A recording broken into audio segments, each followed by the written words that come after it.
നമുക്കിനി കുറച്ച് സംഖ്യാശാസ്ത്രമായാലോ?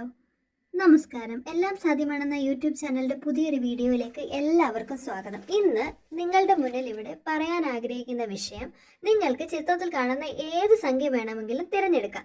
ഈ സംഖ്യ തിരഞ്ഞെടുക്കുന്നതിലൂടെ നിങ്ങളുടെ മനസ്സിൽ എന്താണെന്നും എന്ത് കാരണം കൊണ്ടാണ് നിങ്ങൾക്ക് നിങ്ങളുടെ ലക്ഷ്യസ്ഥാനത്ത് എത്താൻ സാധിക്കാതെ വരുന്നതെന്നും ഈ വീഡിയോയിലൂടെ ചർച്ച ചെയ്ത് പറയുന്നതായിരിക്കും. നമുക്ക് വീഡിയോയിലേക്ക് പോയാലോ? ആദ്യമേ തന്നെ പറയട്ടെ, ഒരു സംഖ്യ മാത്രമേ നിങ്ങൾക്ക് തിരഞ്ഞെടുക്കാൻ പറ്റുകയുള്ളൂ. അതുമാത്രവുമല്ല, 2 മുതൽ 5 സെക്കൻഡ് വരെ എടുത്ത് നന്നായി ആലോചിച്ചിട്ട് വേണം നിങ്ങൾക്ക് സംഖ്യ സെലക്ട് ചെയ്യാൻ. നിങ്ങൾ 1 തിരഞ്ഞെടുത്തതെങ്കിൽ നിങ്ങളുടെ ലക്ഷ്യം ദൂരത്തല്ല. എപ്പോഴും 1 സ്ഥാനത്ത് എത്തണം എന്ന ആഗ്രഹമുള്ളവരായിരിക്കും 1 തിരഞ്ഞെടുത്തവർ. പക്ഷേ അവരുടെ മടി കാരണം പലപ്പോഴും അവർക്ക് അവരുടെ ലക്ഷ്യത്തിൽ യഥാസമയം എത്തി എന്ന് പറ്റിയില്ല. അതുകൊണ്ട് അവരുടെ മടി ഒഴിവാക്കി നിങ്ങൾ പ്രയത്നിക്കുകയാണെങ്കിൽ നിങ്ങളുടെ ലക്ഷ്യം അധികം ദൂരത്തല്ല. അതിപ്പോൾ വിദ്യാഭ്യാസമായിക്കോട്ടെ, ബിസിനസ് ആയിക്കോട്ടെ, കായികപരമായിട്ടായിക്കോട്ടെ, ഏത് മേഖലയിലാണെങ്കിലും. അതുകൊണ്ട് മടി ഉപേക്ഷിച്ച് അധ്വാനിക്കുക തന്നെ ചെയ്യുക. നിങ്ങൾ 2 തിരഞ്ഞെടുത്തതെങ്കിൽ മിക്കപ്പോഴും 2 തിരഞ്ഞെടുത്തവർക്ക് ഏതെങ്കിലും തരത്തിലുള്ള ദുശ്ശീലത്തിന് അടിമകളായിരിക്കും. അത് മദ്യപാനമായിക്കോട്ടെ, മയക്കുമരുന്നായിക്കോട്ടെ, ഏതെങ്കിലും തരത്തിലുള്ള ദുശ്ശീലമാകാം. ഈ ദുശ്ശീലത്തെ നിങ്ങൾ ഒഴിവാക്കുകയാണെങ്കിൽ 2 തിരഞ്ഞെടുത്തവർക്ക് അവരുടെ ജീവിതത്തിൽ മുന്നേറാൻ പറ്റും.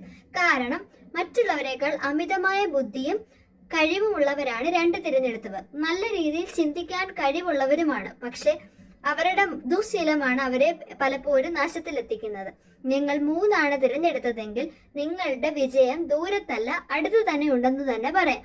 പക്ഷെ പലപ്പോഴും നിങ്ങളുടെ ഉള്ളിലെ അഹങ്കാര മനോഭാവം, അത് ജോലിസ്ഥലത്തായിക്കോട്ടെ, ഓഫീസിലായിക്കോട്ടെ, ഏത് മേഖലയിലായിക്കോട്ടെ, എല്ലാവരോടും സൗമ്യമായി പെരുമാറുകയും മറ്റുള്ളവരോട് കരുണയോടുകൂടി പെരുമാറുകയും ചെയ്താൽ നിങ്ങളുടെ ലക്ഷ്യസ്ഥാനത്ത് അധികം കഷ്ടപ്പെടാതെ തന്നെ എത്താൻ പറ്റും. അതുമാത്രമല്ല, ഈശ്വര ചിന്തയോടുകൂടി എപ്പോഴും പ്രാർത്ഥനയിലായിരിക്കുകയും ചെയ്യുക എന്നാണ് 3 എനിക്ക് പറയാനുള്ളത്. അതുപോലെ തന്നെയാണ് 4 തിരഞ്ഞെടുത്തവർ മറ്റുള്ളവരോട് എപ്പോഴും അനുകമ്പയുള്ളവരാണ്.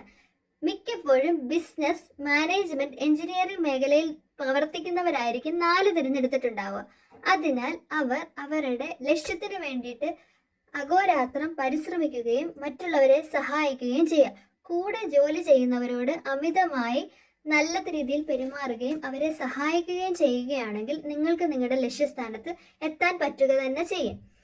നിങ്ങൾക്ക് കമന്റ് ചെയ്യാവുന്നതാണ് നിങ്ങൾ ഏത് സംഖ്യയാണ് തിരഞ്ഞെടുത്തതെന്ന്. ഈ വീഡിയോ നിങ്ങൾക്ക് ഇഷ്ടമായെങ്കിൽ വീഡിയോ ലൈക്ക് ചെയ്യാനും ഷെയർ ചെയ്യാനും സബ്സ്ക്രൈബ് ചെയ്യാനും മറക്കരുത്. നന്ദി.